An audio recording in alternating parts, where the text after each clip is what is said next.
السلام علیکم۔ میرے پاس ایک غیر مسلم بہن کا سوال آیا ہے۔ وہ پوچھ رہی ہیں کہ قرآن کی کچھ آیات کو دوسری آیات نے منسوخ کر دیا ہے۔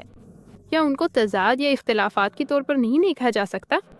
مثال کے طور پر سورہ 4 آیت 15 کو سورہ 24 آیت 2 نے منسوخ کر دیا۔ بہن نے سوال کیا ہے، غیر مسلم بہن نے، کہ قرآن کی کچھ آیات ایسی ہے جو منسوخ یا متضاد ہیں، یہ منسوخ ہو گئی ہے، تو کیا اس کا مطلب یہ ہے کہ یہاں تضاد کیسے ہو سکتا ہے؟ اگر آپ قرآن پڑھیں تو قرآن میں کوئی دو آیات ایسی نہیں ہیں جو ایک دوسرے سے متضاد ہوں۔ میں کسی کو بھی چیلنج کرتا ہوں کہ قرآن میں کوئی دو آیات دکھا دے جو ایک دوسرے سے متضاد ہوں۔ اللہ تعالیٰ قرآن میں سورہ نساء سورہ نمبر 4 آیت نمبر 82 میں واضح طور پر فرماتا ہے، افلا یتدبرون القرآن ولو کان من عند غیر اللہ لوجدوا فیہ اختلافا کثیرا۔ کیا وہ قرآن پر غور نہیں کرتے؟ اگر یہ اللہ کے سوا کسی اور کی طرف سے ہوتا تو اس میں بہت سے تضاد پائے جاتے۔ اب میں جانتا ہوں کہ مسلم امت میں منسوخی کا ایک نظریہ پایا جاتا ہے، یعنی آیات کی منسوخی کا نظریہ، جسے منسوخ اور نسخ کے نام سے جانا جاتا ہے۔ یہ نظریہ سورہ بقرہ سورہ نمبر 2 آیت نمبر 106 اور سورہ نحل سورہ نمبر 16 آیت نمبر 101 کی بنیاد پر ہے، جن میں کہا گیا ہے کہ اللہ اپنی کسی بھی آیت یا نشانی کو بھلا نہیں دیتا، وہ اس کی جگہ اس سے بہتر یا اس جیسی کوئی اور چیز لے آتا ہے۔ اب اس آیت کی بنیاد پر بہت سے علماء نے نسخ اور منسوخ کے نظریے کو پیش کیا ہے۔ لوگ کہیں گے، ڈاکٹر ذاکر نائک کس بارے میں بات کرنے ہیں کہ کوئی آیت دوسری آیت سے متصادم نہیں ہوگی۔ قرآن کہتا ہے آیات متصادم نہیں ہوتی، کوئی عالم کچھ بھی کہے مجھے پرواہ نہیں، اللہ حیا ہے نمبر 1۔ اب اگر آپ قرآن کی آیت کو پڑھیں تو آپ قرآن کی آیت کا دو طرح سے تجزیہ کر سکتے ہیں۔ ایک طریقہ یہ ہے کہ قرآن میں حیا کی بات کرنے والے پہلے کے صحیفوں کی طرف اشارہ کر رہے ہیں، شاید تورات، شاید انجیل۔ تو اللہ تعالیٰ فرماتا ہے کہ میں کسی آیت کو اللہ کی نشانیوں، پچھلی آیات کی سابقہ آیات کو فراموش نہیں کرتا، لیکن اس سے بہتر یا اس جیسی کوئی چیز اس کی جگہ لے لیتی ہے۔ اس سے بہتر اور اس جیسی چیز قرآن ہے۔ اب اگر آپ اس بات سے متفق ہیں کہ اس آیت میں ذکر کی گئی آیات قرآن کی آیات ہیں، تو میرے پاس اس کا بھی جواب ہے۔ اس کا مطلب یہ ہے کہ اللہ نے قرآن کی ایک آیت نازل کی جو اس وقت کے لیے موضوع تھی، اور اس کے بعد ایک اور آیت نازل کی، لیکن وہ آیت متضاد نہیں ہے بلکہ مزید معلومات فراہم کر رہی ہے۔ اور جو دو آیات بہن نے دی ہیں، سورہ نساء چوتھا باب آیت 15 اور سورہ نور باب نمبر 24 آیت نمبر 2، اگرچہ انہوں نے ترجمہ نہیں بتایا، اور اللہ کے فضل سے میں ان آیات کا ترجمہ جانتا ہوں۔ یہ نہیں کہ میں حافظ قرآن ہوں، یہ سب تربیت ہے۔ یہ حافظ قرآن ہونا نہیں ہے، یہ مشق ہے کہ میں جانتا ہوں کہ مجھ سے کون سے سوالات پوچھے جائیں گے۔ تو ہم آیات جانتے ہیں ماشاءاللہ، یہ بہت آسان ہے، یہ مشکل نہیں ہے۔ آپ آیات بتا دیتے ہیں اور ہمارے بچے بھی ماشاءاللہ یہی کرتے ہیں، الحمدللہ۔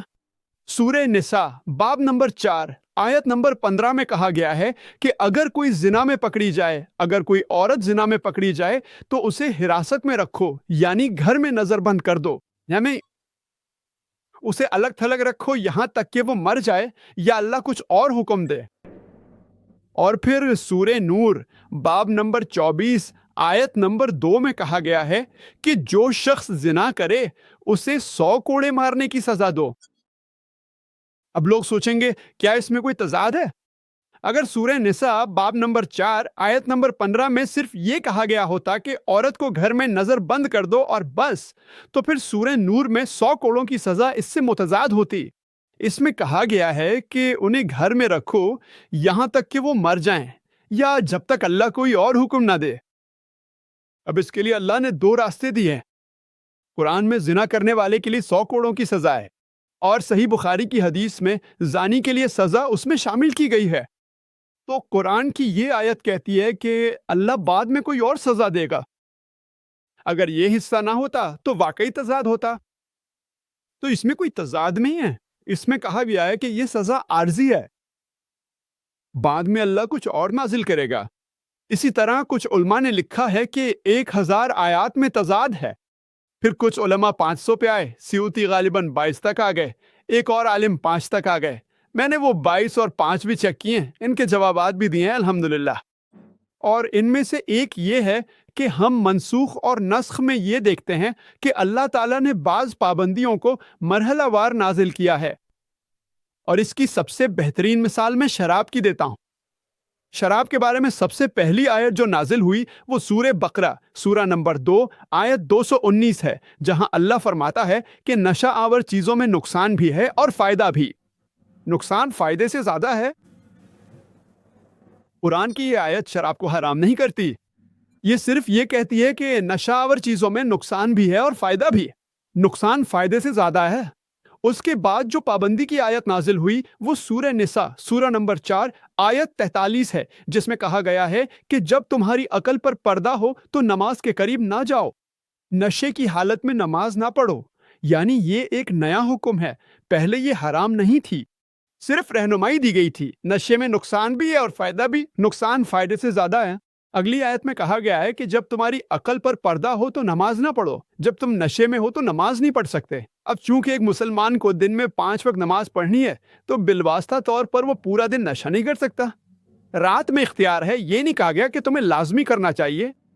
آخری پابندی سورہ مائدہ سورہ نمبر 5 آیت نمبر 90 میں آئی، جس میں کہا گیا یا ایھا الذین آمنو، اے ایمان والو، انما الخمر والمیسر، بے شک شراب اور جوا، والانزاب اور ازلام یعنی پتھروں کی نظر اور تیروں سے پھل نکالنا، رجتم من الشیطان، یہ سب شیطان کے کام ہے۔ فاجتنبوا بول لکم تفلحون، اس شیطانی کام سے بچو تاکہ تم فلاح پاؤ۔ یہاں آخری پابندی لائی۔ اب جب یہ آیت نازل ہوئی تو مدینہ کی گلیوں میں شراب کے مٹکے اس طرح بہا دیے گئے کہ وہ دوبارہ کبھی نہیں بھرے گئے۔ پھر آخری حرمت کا حکم آیا۔ اب اگر آپ تجزیہ کریں تو بہت سے لوگ کہتے ہیں کہ سورہ مائدہ سورہ نمبر 5 آیت نمبر 90 نے سورہ بقرہ سورہ نمبر 2 آیت 219 کو منسوخ کر دیا ہے۔ یہ متضاد نہیں ہے، بلکہ یہ مزید معلومات فراہم کر رہی ہے۔ پہلی آیت نے صرف یہ بتایا کہ اس میں نقصان اور فائدہ دونوں ہیں، لیکن نقصان زیادہ ہے۔ آج بھی یہی بات ہے، وہ آیت آج بھی لاگو ہوتی ہے۔ آج بھی نشاور چیزوں میں نقصان اور فائدہ دونوں ہیں۔ ہم بطور میڈیکل ڈاکٹرز جانتے ہیں کہ اس میں فائدہ ہے، لیکن نقصان فائدے سے زیادہ ہے۔ اگلی آیت کہتی ہے جب نشے میں ہو تو نماز نہ پڑھو۔ یہ حکم آج بھی لاگو ہے۔ آج بھی جب آپ نشے میں ہو تو نماز نہیں پڑھ سکتے، لیکن آخری اور حتمی ممانعت اس سے متصادم نہیں ہے، بلکہ اسے اپنے اندر سمو لیتی ہے۔ مثال کے طور پر میں کہتا ہوں کہ میں برطانیہ میں رہتا ہوں، ٹھیک ہے؟ پھر اگلے دن میں کہتا ہوں میں لندن میں رہتا ہوں۔ تیسرے دن میں کہتا ہوں میں ہیرو میں رہتا ہوں۔ جب میں کہتا ہوں ہیرو تو لندن اور برطانیہ خود بخود سمجھ میں آ جاتے ہیں۔ لیکن میرا پہلا جواب کہ میں برطانیہ میں رہتا ہوں ایک عمومی جواب تھا، پھر زیادہ مخصوص میں لندن میں رہتا ہوں۔ جب میں کہتا ہوں کہ میں ہیرو میں رہتا ہوں تو یہ اور بھی مخصوص ہے، یہ میرے پہلے جواب سے متصادم نہیں ہے۔ تو آخری ممانعت کہ شراب حرام ہے، یہ اس بات سے متضاد نہیں کہ نشہ آور چیزوں میں نقصان اور فائدہ دونوں ہیں۔ یہ بات اب بھی موجود ہے۔ یہ سورہ نساء سورہ 4 آیت 43 سے متصادم نہیں کہ جب آپ کا دماغ مدہوش ہو تو آپ نماز نہیں پڑھ سکتے۔ جب آپ نشے میں ہو تو اس کا مطلب ہے کہ مزید معلومات موجود ہیں۔ قرآن کی آخری آیت اگر آپ اس پر عمل کریں تو پہلی دو خود بخود اس میں شامل ہو جاتی ہیں۔ یہ بات سمجھ میں آتی ہے۔ تو اس لیے میرے مطابق اور اللہ کے مطابق قرآن میں ایک بھی تضاد نہیں ہے۔ اگر اس میں کوئی تضاد ہوتا تو یہ کتاب اللہ کا کلام نہیں ہو سکتی تھی۔ اس لیے میں کسی سے بھی اختلاف کرتا ہوں، چاہے وہ دنیا کا سب سے بڑا عالم ہی کیوں نہ، اور میں کسی کو بھی چیلنج کرتا ہوں، چاہے وہ مسلمان ہو یا غیر مسلم، قرآن میں ایک بھی تضاد کی نشاندہی کر کے دکھا دے، وہ کبھی یہ نہیں کر سکیں گے اور نہ ہی کبھی کر پائیں گے۔ السلام علیکم ڈاکٹر ذاکر نائک، میرا نام یا عبداللہ ہے اور میں ایک مزدور ہوں۔ میرے پاس 2 سوال ہیں۔ سب سے پہلے میں آپ کو یہ بتانا چاہتا ہوں کہ میں آپ سے محبت کرتا ہوں، کیونکہ آپ جس انداز میں اسلام کے بارے میں بات کر رہے ہیں وہ زبردست ہے، بہت اچھا ہے۔ اور میرا پہلا سوال یہ ہے کہ جس جگہ میں کام کر رہا ہوں وہاں آدھا آدھا ہے، یعنی وہاں حلال کھانا بھی بکتا ہے اور حرام بھی، جیسے کہ خنزیر، سور وغیرہ جیسی چیزیں۔ اگر میں وہاں کام کر رہا ہوں تو جو پیسے مجھے مل رہے ہیں اس کے بارے میں آپ کی کیا رائے ہے؟ کیا وہ میرے لیے حلال ہے؟ کیا اس میں میرے اوپر کوئی گناہ ہے؟ دوسرا سوال یہ ہے کہ جب میں آپ کی تقریریں دیکھنا شروع کرتا ہوں تو میرے دل میں خواہش ہوتی ہے کہ جب میں آپ سے آمنے سامنے ملوں تو میں آپ کو دل دینا چاہوں گا، یا میں سٹیج پر آ کر آپ کو دل دے سکتا ہوں؟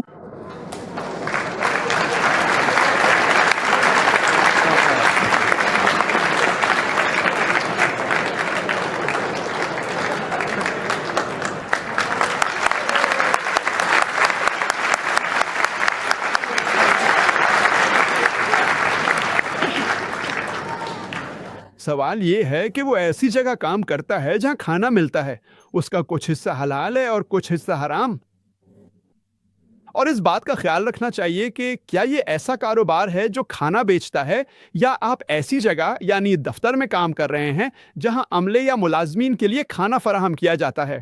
تو کیا یہ دفتر ہے؟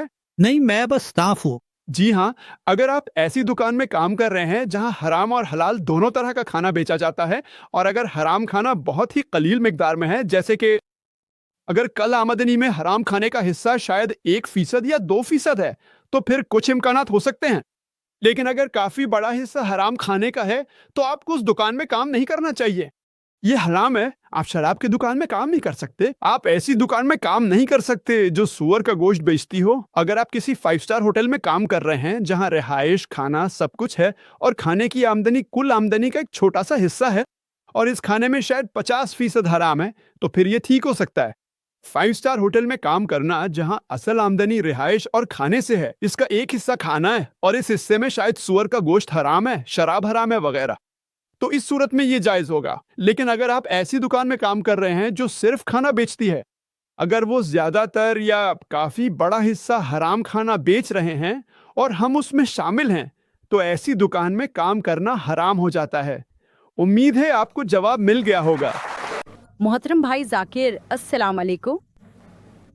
آج مجھے یہ اعزاز حاصل ہوا ہے کہ مجھے براہ راست آپ سے سوال پوچھنے کا موقع ملا ہے۔ اگرچہ اب تک میں صرف آپ کی DVDs دیکھ رہا ہوں اور میں آپ کی موضوعات کا بہت بڑا مداح ہوں، میرا سوال براہ راست اس موضوع سے متعلق ہے جو ہمارے بچوں کی تعلیم ہے۔ میرا سوال یہ ہے کہ ایک صحیح مسلم تعلیمی نظام میں کیا ہمارے بچوں کو قومی شناخت کے بارے میں تعلیم دینے میں کوئی اہمیت دی جانی چاہیے، یا ہماری توجہ صرف مذہبی شناخت پر ہونی چاہیے؟ کیا آپ ایسا نہیں سمجھتے؟ اگر ہم اپنے بچوں کو اپنے ملک کی تاریخ، اس کے قیام کا طریقہ، اور یہ کہ ہم نے نوآبادیاتی طاقتوں سے آزادی کیسے حاصل کی نہ پڑھائیں، تو وہ اپنے آباء و اجداد کی تاریخ اور جڑوں کے بارے میں بنیادی علم سے محروم رہ جائیں گے۔ اور آپ کا اسکول IS، جس میں دنیا بھر کے طلباء پڑھتے ہیں، اس تعلیمی پہلو سے کیسے نمٹ رہا ہے؟ کیا آپ صرف اسلامی تاریخ پڑھا رہے ہیں، یا ان کے ذہنوں کو ان کے اپنے متعلقہ ممالک کے بارے میں بھی کافی معلومات سے آراستہ کر رہے ہیں؟ شکریہ۔ ایک سوال یہ ہے کہ ایک مثالی اسلامی اسکول میں کیا ہمیں ملک، قومی سرگرمیوں، قومی تاریخ اور آزادی کی جد و جہد کے بارے میں بھی پڑھانا چاہیے، اور ہم IIS میں اس سے کیسے نمٹ رہے ہیں؟ جہاں تک عمومی جواب کا تعلق ہے تو ایک اسلامی اسکول میں ہمیں ملک کے بارے میں بات کرنی چاہیے، اس میں کوئی مسئلہ نہیں ہے۔ ہم ملک کے قوانین کے بارے میں بات کر سکتے ہیں، ہم ملک کے اصول و ضوابط کے بارے میں بات کر سکتے ہیں، لیکن ہمیں یہ بات سمجھنی چاہیے کہ سب سے پہلے ہماری وفاداری اللہ سبحانہ و تعالیٰ کے ساتھ ہے۔ ہمیں ملک کے خلاف نہیں جانا چاہیے جب تک کہ ملک کا قانون اللہ سبحانہ و تعالیٰ کے خلاف نہ ہو۔ اگر ملک کا قانون اللہ سبحانہ و تعالیٰ کے خلاف نہیں ہے تو ہمیں ملک کے ہر ایک قانون کی پابندی کرنی چاہیے۔ جہاں تک بھارت کا تعلق ہے، میں جانتا ہوں کہ بھارتی آئین میں کوئی ایسا قانون نہیں ہے جو کسی مسلمان کو کسی حرام کام پر مجبور کرے، نہ ہی آپ کو کسی ایسے کام سے روکتا ہے جو فرض ہے۔ مثال کے طور پہ بھارتی حکومت یہ نہیں کہتی کہ شراب پینا فرض ہے، کیا تو وہ آپ کو کسی حرام کام پر مجبور نہیں کرتے، نہ ہی وہ آپ کو کسی فرض کام سے روکتے ہیں۔ نماز کی اجازت ہے، بلکہ ان کے پاس مسلمانوں کے لیے الگ پرسنل لا بھی ہیں۔ تو میں کہوں گا کہ دنیا کے غیر مسلم ممالک میں بھارت کو سب سے اوپر شمار کروں گا۔ یہ ان بہترین ممالک میں سے ایک ہے جہاں مسلمان رہ سکتے ہیں۔ میں کچھ پالیسیوں سے اختلاف کر سکتا ہوں، تو میں کہتا ہوں کہ میں ایک بہت اچھا مسلمان بھی ہوں اور ایک اچھا عملی بھارتی بھی ہوں۔ لیکن اگر کسی بھی ملک کا کوئی قانون، چاہے وہ بھارت ہو، برطانیہ ہو، امریکہ ہو یا سنگاپور، اگر وہ اللہ سبحانہ و تعالیٰ کے قانون سے ٹکراتا ہے تو ہماری وفاداری اللہ سبحانہ و تعالیٰ کے ساتھ زیادہ ہے، کیونکہ وہی ہمارے خالق ہیں۔ انہوں نے ہمیں زندگی عطا کیا، ہمارے ملک نے ہمیں فائدہ پہنچایا ہے، شاید اس نے ہمیں کچھ چیزیں دی ہوں، نوکری وغیرہ، لیکن یہ سب کچھ ہمارے خالق اللہ سبحانہ و تعالیٰ کے مقابلے میں کچھ بھی نہیں، اس لیے ہماری وفاداری اللہ سبحانہ و تعالیٰ کے ساتھ زیادہ ہے۔ اگر قوانین متصادم نہ ہوں تو ہمیں ان پر عمل کرنا چاہیے، لیکن اگر وہ متصادم ہوں تو پھر عمل کرنا ضروری نہیں۔ اس لیے ہمیں اپنے بچوں کو یہ بھی سکھانا چاہیے کہ وہ اچھے شہری بنے. اس میں کیا غلط ہے؟ تمہیں ایک اچھے مسلمان ہونا چاہیے تو اسے قوانین اور ضوابط پر عمل کرنا چاہیے جب تک کہ وہ اسلام سے متصادم نہ ہوں. جہاں تک تاریخ کا تعلق ہے، ظاہر ہے ہم یہ کرتے ہیں کہ بعض اوقات کچھ ایسی تاریخ جو متعلقہ نہیں ہوتی ہم وہ نہیں پڑھاتے. تو پھر یہ ہماری مرضی پر ہے، ہم وہ تاریخ پڑھاتے ہیں جو ضروری ہو. ہمارے اسکول اسلامک انٹرنیشنل اسکول میں ہمارے پاس ایسے بچے ہیں جو دراصل برطانوی شہری ہیں، لیکن ان کے والدین بھی برطانوی، شاید دادا دادی ہندوستانی ہوں. اصل ہندوستانی ہے، لہٰذا ہمارے پاس امریکہ، برطانیہ، سعودی، دنیا کے دیگر حصوں سے طلباء ہیں. بنیادی طور پر سبھی ہندوستانی نژاد ہیں، ان سب کے، لہٰذا آپ انہیں ہندوستانی کہہ سکتے ہیں یا آپ انہیں بہت سے غیر ملکی کہہ سکتے ہیں. لیکن ہم نے دنیا کی تاریخ کا انتخاب کیا ہے. ہمارے پاس ہندوستانی تاریخ یا عالمی تاریخ لینے کا اختیار ہے. ہم نے محسوس کیا کہ عالمی تاریخ میں ہمارے لیے دعوت کی گنجائش زیادہ ہے. یہ محمد صلی اللہ علیہ وسلم کی طرز زندگی، عیسیٰ علیہ السلام، موسیٰ علیہ السلام کے بارے میں بات کرتی ہے.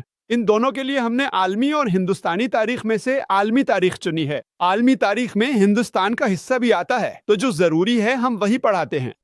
اور جہاں تک اس ملک کی حکومت کا تعلق ہے، ہمیں بہت جرأت مند ہونا چاہیے. جو صحیح ہے ہمیں اس سے اتفاق کرنا چاہیے. ہم یہ نہیں کہہ سکتے کہ چونکہ یہ غیر مسلم حکومت ہے اس لیے میں اس کے خلاف ہوں. اس لیے اگر پالیسی اللہ کی پالیسی کے خلاف ہے تو ہم اس کے خلاف ہیں. اگر اس کے حق میں ہے تو ہمیں ماننا چاہیے، چاہے دشمن بھی ہو، کوئی مسئلہ نہیں. ہمیں جرأت مند ہونا چاہیے. یہی اللہ تعالیٰ سورہ اسراء سورہ 17 آیت 81 میں فرماتا ہے، جب حق باطل کے مقابل آتا ہے تو باطل مٹ جاتا ہے. باطل کے لیے یہ برا ہے، یہ کبھی ختم نہیں ہوگا. اس لیے ہمیں چاہیے کہ تعلیم دیتے وقت ہم انہیں دنیا کی تاریخ بھی بتائیں کہ دنیا میں کیا ہو رہا ہے، تاکہ جب وہ باہر جائیں تو باخبر ہوں. لیکن کچھ چیزیں جو شاید متعلقہ نہ ہوں، جیسے کچھ چیزیں پڑھائی جاتی ہیں جو ہمیں لگتا ہے کہ ان کے لیے کبھی کارآمد نہیں ہوں گی، انہیں اپنی پوری زندگی میں اس کی کبھی ضرورت نہیں پڑے گی، تو وہ حصہ ہم نکال دیتے ہیں. امید ہے اس سے آپ کا سوال حل ہو گیا ہوگا. السلام علیکم. وعلیکم السلام بھائی. میرا سوال ہے اور اس کے بعد ایک چھوٹا سا تبصرہ بھی ہے. کیا برطانوی مسلمانوں کو میڈیا میں مسلم مسائل پر بات کرنے کے لیے کوئی ادارہ بنانا چاہیے؟ اور میں یہ سوال اس لیے کر رہا ہوں کہ اس وقت اس ماحول میں میڈیا ہمارے دین کے بنیادی عقائد پر بات کر رہا ہے، اور وہ مختلف لوگوں کو بلا رہے ہیں جو ہمارے کسی بھی نظریے کی نمائندگی نہیں کرتے کہ ہم مسلمان کیوں ہیں. وہ اس لیے بات کر رہے ہیں کہ ہم مسجدوں میں جاتے ہیں اور اپنے بچوں کو تعلیم دیتے ہیں تو وہ سمجھتے ہیں کہ یہ انتہا پسندی ہے، اور جب وہ اپنے مسلمان بھائیوں اور بہنوں کو ٹیلی ویژن پر آنے کے لیے بلاتے ہیں تو یہ مسلمان بھائی کہتے ہیں کہ ہم معتدل مسلمان ہیں. میں معتدل مسلمان نہیں ہوں، میں انتہا پسند بھی نہیں ہوں، میں مسلمان ہوں، اور میں چاہوں گا کہ اسے مسلم کمیونٹی ایک آواز سے دیکھے، نہ کہ بکھری ہوئی آواز جو اس معاشرے کے اصولوں کے مطابق ہو. مسٹر، ایک سوال ہے کہ کیا مسلمانوں کو انگریزوں کے مسلمانوں کی نمائندگی کے لیے ایک مشترکہ ادارہ ہونا چاہیے؟ ہاں، ان کے پاس برطانوی مسلمانوں کے لیے، امریکی مسلمانوں کے لیے، ہندوستانی مسلمانوں کے لیے، تمام ممالک کے لیے نیز ایک بین الاقوامی مسلم ادارہ بھی ہونا چاہیے. ایک بین الاقوامی جو ہمارے پاس نہیں ہے. اس لیے ہمیں اپنی آواز ہونی چاہیے. بہتر ہے کہ ایک اچھی متحد قوت ہو، اور مجھے یقین ہے کہ آپ کے پاس پہلے سے ہی برطانیہ میں موجود ہے جسے MCB مسلم کونسل آف برطانیہ کے نام سے جانا جاتا ہے، اور مجھے لگتا ہے کہ آپ اچھا کام کر رہے ہیں. میڈیا میں نہیں. معذرت، میں برطانیہ کے مسلم کونسل سے واقف ہوں، لیکن جیسا کہ آپ جانتے ہیں میڈیا ہیرا پھیری ہے. وہ مسلم کونسل آف برطانیہ کو نشانہ نہیں بناتے، وہ انفرادی طور پر مسلمانوں کی نمائندگی کے لیے مختلف مسلمانوں کو نشانہ بناتے ہیں. بہن نے کہا کہ مسلم کونسل آف برٹن ہے مگر میڈیا بات نہیں کرتا. تو آپ اپنا میڈیا بنائیں، میڈیا آپ کے پیچھے بھاگے گا. آپ جانتے ہیں میرے لیے بمبئی میں BBC نے مجھ سے تبصرہ کرنے کو کہا. CNN میں اپنی وجہ سے نہیں دیتا. BBC CNN ND ٹیلی ویژن. دیکھو، جب کوئی تم پر پتھر پھینکے تو اپنا چہرہ اتنا اونچا کرو کہ پتھر تم تک نہ پہنچے. وہ کیا چاہتے ہیں ڈاکٹر؟ ذاکر نائک پر تبصرہ کرنا ہے، لیکن میں اپنی وجوہات کی بنا پر اس سے دور رہتا ہوں. لیکن آپ کو میڈیا پر آنا چاہیے. میں دور رہتا ہوں کیونکہ الحمدللہ پہلے ہی بہت سارے سیٹلائٹ چینلز پر میرے پروگرام آ رہے ہیں ماشاءاللہ. ہر روز 1 گھنٹہ 2 گھنٹے، دن میں 2 بار 3 بار. اب مجھے ڈر ہے کہ جب یہ لوگ میرا 5 منٹ کا انٹرویو لیں گے تو اسے مختصر کر کے میرا نقطہ نظر بدل سکتے ہیں. اسی وجہ سے میں دور رہ پاؤں. اور جو میں کہنا چاہتا ہوں، ہمارے پروگرام اتنے سارے چینلز پر آ رہے ہیں ماشاءاللہ، کوئی مسئلہ نہیں. ہمیں یہ احساس ہوا کہ ہمیں اپنی میڈیا ہونی چاہیے. صرف میڈیا کی نمائندگی کرنے والا ادارہ نہیں، بلکہ ہمیں اپنی میڈیا ہونی چاہیے. اپنی میڈیا، اور وہ میڈیا مضبوط ہونی چاہیے. اسی وجہ سے ماشاءاللہ ہم نے سیٹلائٹ چینل لانچ کیا ہے. اگر آپ دیکھیں تو یہ ہے پیس ٹیلی ویژن. تقریباً 7 ماہ پہلے جنوری 2006 میں 24 جنوری کو ہم نے اپنا سیٹلائٹ چینل پیس ٹیلی ویژن کے نام سے لانچ کیا. پیس ٹیلی ویژن اس وقت ماشاءاللہ یہ دنیا کے 125 سے زائد ممالک میں پہنچ رہی ہے. یہ ایشیا کے تمام ممالک، مشرق وسطی، افریقہ اور آسٹریلیا کے کچھ حصوں میں نشر ہو رہی ہے. یورپ میں اس کی شعاع دیکھی جا سکتی ہے لیکن بہت کمزور ہے. آپ کو ایک بڑا ڈش چاہیے. انشاءاللہ ہمارا ارادہ ہے کہ ہم 20 پر بھی آئے. انشاءاللہ اگلے چند مہینوں میں انشاءاللہ ہم 20 پر آ جائیں گے. یہ ایک فری ٹو ایئر چینل ہوگا. یہ اپنی نوعیت کا پہلا چینل ہے کیونکہ یہ ایک انگریزی چینل ہے، ایک بین الاقوامی چینل ہے. یہ کوئی مقامی چینل نہیں ہے جو صرف ایک ملک کے بارے میں بات کرتا ہو. ہمارے پاس ماشاءاللہ امریکہ، کینیڈا، برطانیہ، ملیشیا، سعودی عرب، بھارت اور پاکستان سے مقررین ہیں. ماشاءاللہ یہ کوئی مقامی چینل نہیں ہے، یہ ایک بین الاقوامی چینل ہے جو تقابلی مذاہب پر بات کرتا ہے. ہمارے پاس بچوں کے پروگرامز ہیں، فیملی کے لیے پروگرامز ہیں، ماشاءاللہ انٹرویوز، مباحثے، ٹیلی ویژن ٹاکس ہیں. اور یہاں یہ بات ہے کہ چینل قرآن و سنت پر ہونا چاہیے. جب میں نے چینل شروع کیا، سب سے پہلے میں نے کہا، میں نے اللہ سبحانہ و تعالیٰ سے دعا کی. یہ ایک خواب تھا اور آخرکار ہم نے اسے لانچ کر دیا ماشاءاللہ. اور میں نے کہا کہ برائے کرم مجھے کوئی حرام کام نہ کرنے دینا. اگر مجھے کسی حرام کام پر مجبور کیا جائے تو بہتر ہے کہ میں چینل بند کر دوں بجائے اس کے کہ اسے حرام طریقے سے چلاؤں. بہت سے لوگ چینل شروع کرتے ہیں، وہ اچھے ہوتے ہیں لیکن پھر سمجھوتا کر لیتے ہیں. کوئی سمجھاتا نو. پہلے تو کوئی خاتون نہیں ہوتی، پھر نقاب میں آتی ہے، پھر بغیر نقاب کے، پھر بغیر حجاب کے، پھر گلا کھلا اور سب کچھ. اور ہم ایسے چینلز چاہتے ہیں. ہمیں کیوں کرنا چاہیے؟ دیکھیں، ہمیں پیسے کے پیچھے نہیں بھاگنا چاہیے. نہیں، اشتہارات نہیں آئیں گے. ہم اشتہارات کے لیے لٹکے رہتے ہیں. دیکھیں، آپ کو پیسے کے پیچھے نہیں بھاگنا چاہیے، پیسہ آپ کے پیچھے آنا چاہیے. آپ معیار دیں. آپ کو اللہ پر یقین ہونا چاہیے. آپ کو اللہ کی مدد چاہیے یا آپ کو پیسہ، پاؤنڈ اور ڈالر چاہیے؟ آپ کیا چاہتے ہیں؟ اللہ کافی ہے.